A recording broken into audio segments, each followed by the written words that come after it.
Eh bien, on se retrouve pour une nouvelle vidéo du minimum de survie grammaticale, vidéo numéro 11 concernant les prépositions de lieu. Le plan de la vidéo, ça va être une énumération des différentes prépositions que l'on va voir. Ça pourrait pratiquement servir de résumé de la leçon. Préposition N, préposition A, préposition D, préposition por, deuxième. Et à côté, vous avez en fait l'explication de l'utilisation de ces prépositions en espagnol. Ça pourrait vraiment servir de résumé à la leçon. Bon, ceci dit, on va quand même détailler un petit peu.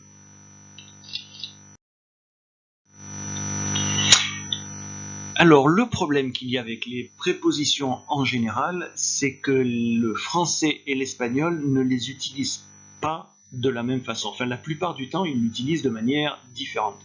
Alors, plutôt que de faire une leçon sur la totalité des prépositions, j'ai préféré me centrer sur les prépositions de lieu. Ça me semble à la fois plus facile, plus resserré. Alors, les exemples que je peux vous donner, ce sont les suivants. Je suis à la maison, on va se dire en espagnol, estoy en casa. Vous ne pouvez pas ici utiliser la préposition a en espagnol. Pour le feu passe au rouge, l'espagnol va dire el semáforo pasa en rojo. Encore, vous voyez ici, j'ai mis en rouge les différentes prépositions et vous voyez que ça ne fonctionne pas pareil en français et en espagnol. Je parle à un professeur, va se dire en espagnol, hablo con un profesor. Donc le problème de base, c'est ça. Le fonctionnement des prépositions en français et en espagnol n'est pas le même. Donc on va voir comment faire en espagnol pour utiliser la bonne préposition de lieu au bon moment. La préposition en, c'est pas compliqué. Vous êtes dans un lieu sans mouvement. Alors attention, dans cette phrase-là, comemos en la cantina, nous mangeons à la cantine, l'espagnol insiste sur le fait que vous êtes dans un lieu et qu'il n'y a pas de mouvement. En tout cas, pas de mouvement apparent ou cité dans la phrase. Après, vous pouvez être à la cantine et vous déplacer, bouger, etc. Si ça n'apparaît pas dans la phrase, on utilise la préposition en.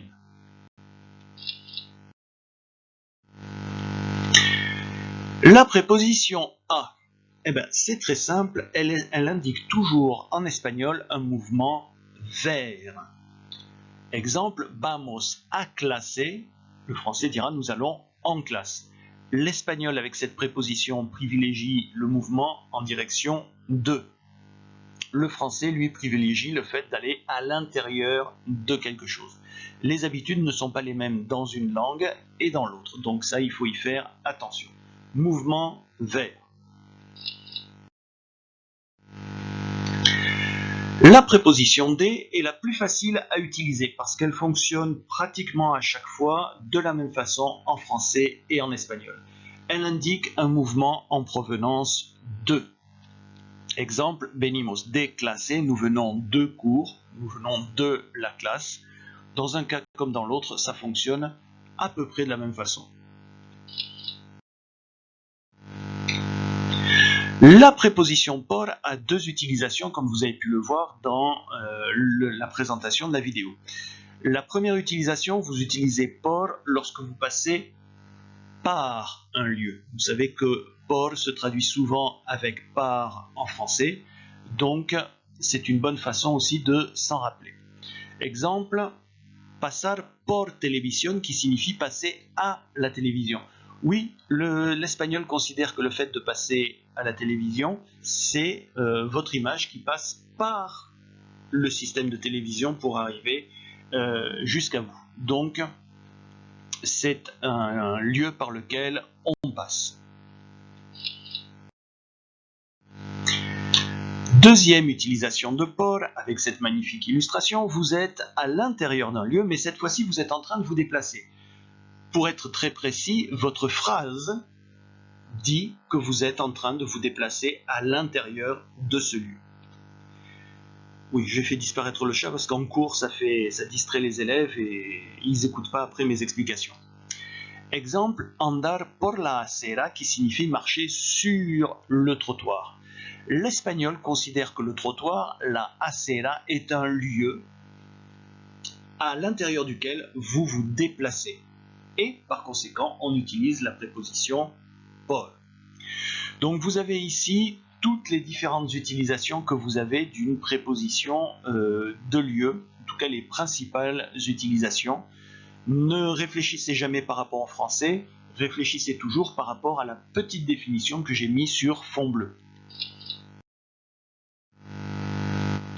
Si je résume tout ça, avec des symboles ici, le carré rose indique un lieu et les flèches ou la croix indiquent ce qui se passe par rapport à ce lieu, ce qui est une bonne façon aussi de le résumer. Donc N, on se trouve dans un lieu sans mouvement, la croix montre qu'il n'y a pas de mouvement, comme dans la phrase « comemos en la cantina », nous mangeons à la cantine, il n'y a pas de mouvement.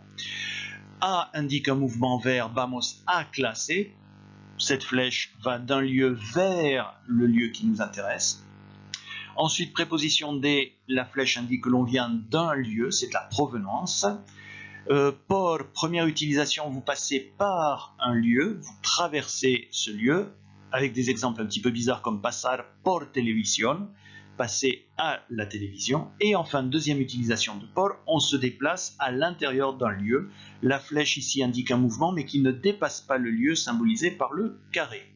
Andar por la acera, chose un petit peu bizarre, c'est considéré comme être à l'intérieur d'un lieu, même si c'est un lieu en 2 dimensions. En français, on dira marcher sur le trottoir, puisqu'on va privilégier le fait d'être au-dessus. Donc là, cette diapositive-là, vous pouvez en faire une capture d'écran, si vous voulez. C'est vraiment le résumé de la leçon, avec les différentes prépositions, les raisons d'utilisation et des exemples.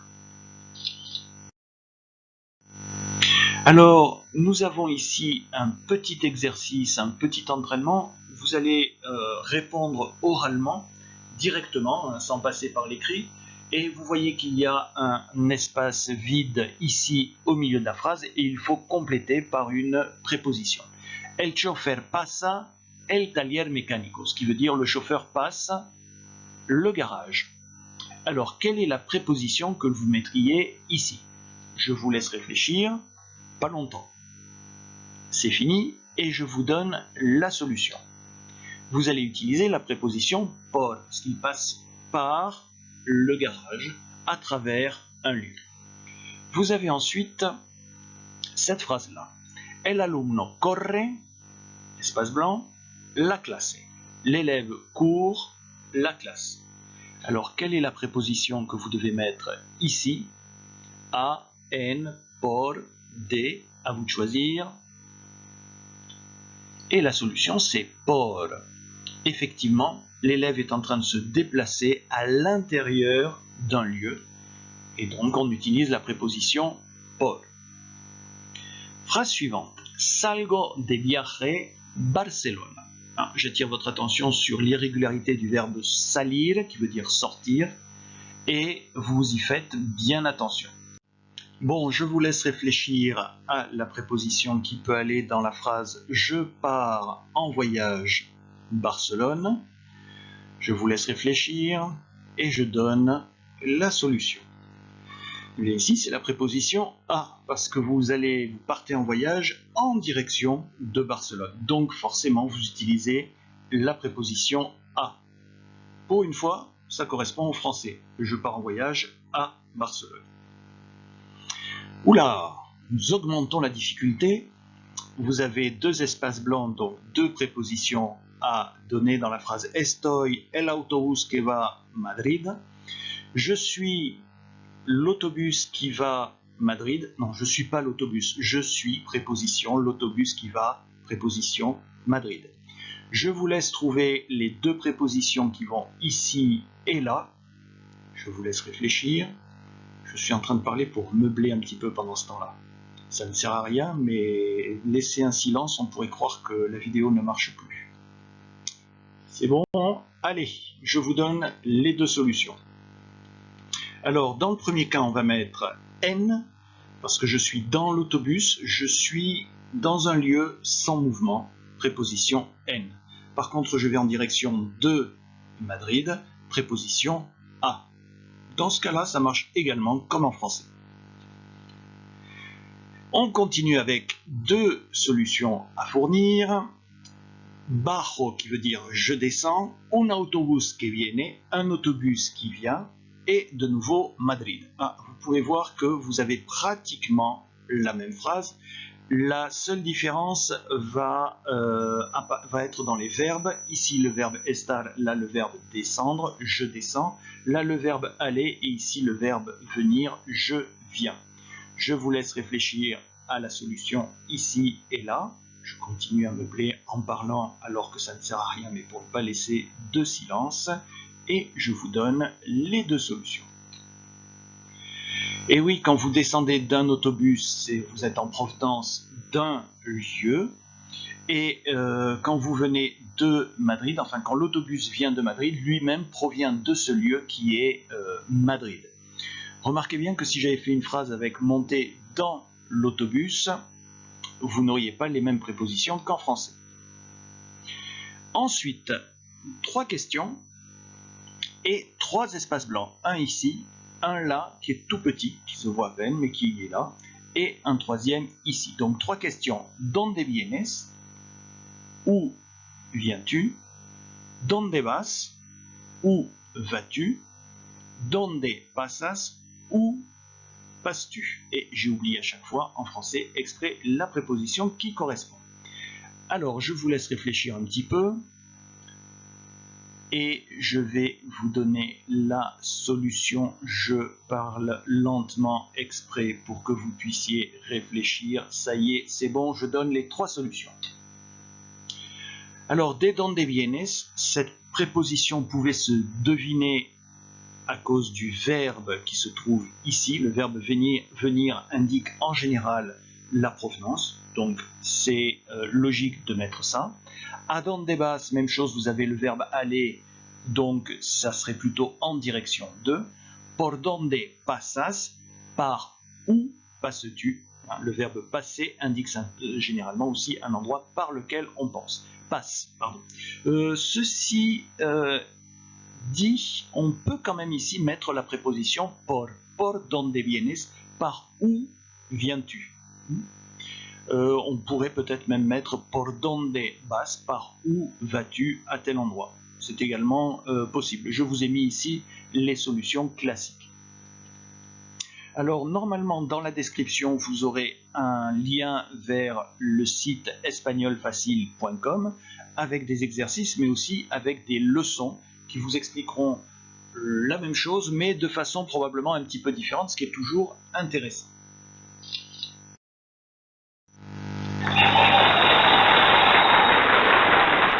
Que dire d'autre? C'est fini et on se retrouve pour la prochaine vidéo.